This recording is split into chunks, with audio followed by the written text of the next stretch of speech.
बहुत दूर, आसमान से भी ऊपर, एक बहुत ही खूबसूरत और रहस्यमयी दुनिया थी। उस दुनिया का नाम था नूरिस्तान। यहाँ की जमीन नरम सफेद बादलों से बनी थी। यहाँ की हवा हमेशा महकती रहती थी। यहाँ के महल सोने से नहीं बल्कि रोशनी से बने थे। इस दुनिया में एक लड़की रहती थी। उसका नाम था ज़हरा। ज़हरा बहुत शांत थी, बहुत नरम दिल थी। जब वो घंटों अकेले बैठकर आसमान को देखा करती थी, उसे लगता था जैसे कोई उसकी रूह को कहीं दूर से बुला रहा हो। एक दिन वह सुनहरी फसलों के खेतों में चल रही थी।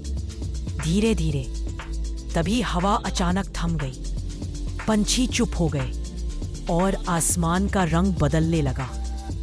अचानक बहुत दूर एक चमकता हुआ जहाज दिखाई दिया। वह कोई आम जहाज नहीं था वो नूर का जहाज। जहाज धीरे धीरे पास आया और ज़हरा के सामने हवा में रुक गया। ज़हरा का दिल जोर जोर से धड़कने लगा, लेकिन वो डरी नहीं। वो धीरे धीरे जहाज के अंदर चली गई। अंदर पहुंचते ही पूरा जहाज चमकने लगा और जहाज आसमान की तरफ उड़ चला। बादलों के ऊपर ज़हरा ने एक आवाज सुनी, नूरिस्तान खतरे में है। उसने डरते डरते पूछा, मेरा शहर? आवाज आई, एक अंधेरी ताकत जिसका नाम है साया शहंशाह। वो सारी रोशनी खत्म करना चाहता है। जहाज और तेज उड़ने लगा और ज़हरा को एक बहुत बड़े और भव्य महल तक ले आया। महल का फर्श चमक रहा था। बीच में एक तख्त रखा था जो फूलों और सुनहरी बेलों से सजा था। ज़हरा धीरे धीरे काले बादलों से भर गया। हवा तेज चलने लगी और सामने आया साया शहंशाह। वह बोला, तुम मुझे नहीं रोक सकती। ज़हरा ने अपनी आंखें बंद की और अपने दिल को सुना। उसके दिल में ना गुस्सा था ना बदला था, सिर्फ प्यार था। उसने अपने हाथ आसमान की तरफ उठाए और उसके जिस्म से सुनहरी रोशनी निकलने लगी। भले अंधेरा कमजोर पड़ने लगा। जहां साया था वहां नूर उतरने लगा। साया शहंशाह चीख उठा, लेकिन वह चीख गुस्से की नहीं थी, अकेलेपन की थी। ज़हरा उसके पास गई और धीरे से बोली, तुम बुरे नहीं हो, तुम बस भूले हुए हो। उसने उसे छुआ और साया धीरे धीरे रोशनी में बदल गया। बादल हट गए, आसमान साफ हो गया। नूरिस्तान फिर से चमक उठा।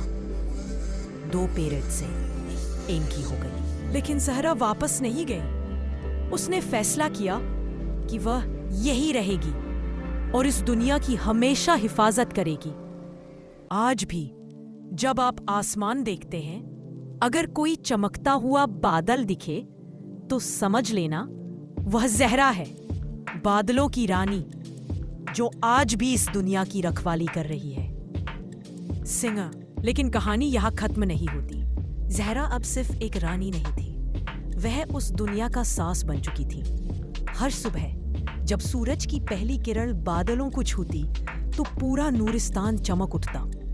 ज़हरा अकेले महल की ऊंची बालकनी पर खड़ी होती और नीचे फैली दुनिया को चुपचाप देखती।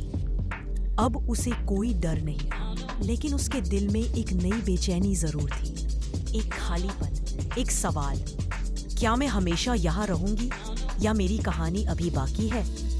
इसी सोच में एक दिन आसमान फिर से बदलने लगा, लेकिन इस बार कोई अंधेरा नहीं आया। दूर, बहुत दूर उसे धरती दिखाई दी, छोटी सी लेकिन जिंदा। उसने नीचे देखा और पहली बार उसके दिल में आंसू आ गए। 3 वह धरती को याद करने लगी, वहां के लोग, वहां की हंसी, वहां का दर्द। उसे एहसास हुआ कि नूरिस्तान को अब रोशनी मिल चुकी है। वह धरती पर कहीं किसी छोटे से दिल में एक नन्ही सी उम्मीद बन गई। आज भी जब कोई उदास होता है और अचानक उसे सुकून महसूस होता है, तो समझ लेना वह ज़हरा है जो अब भी किसी न किसी दुनिया में रोशनी बांट रही है। क्योंकि कुछ कहानियाँ कभी खत्म नहीं होती, सान सान करने एंड तक।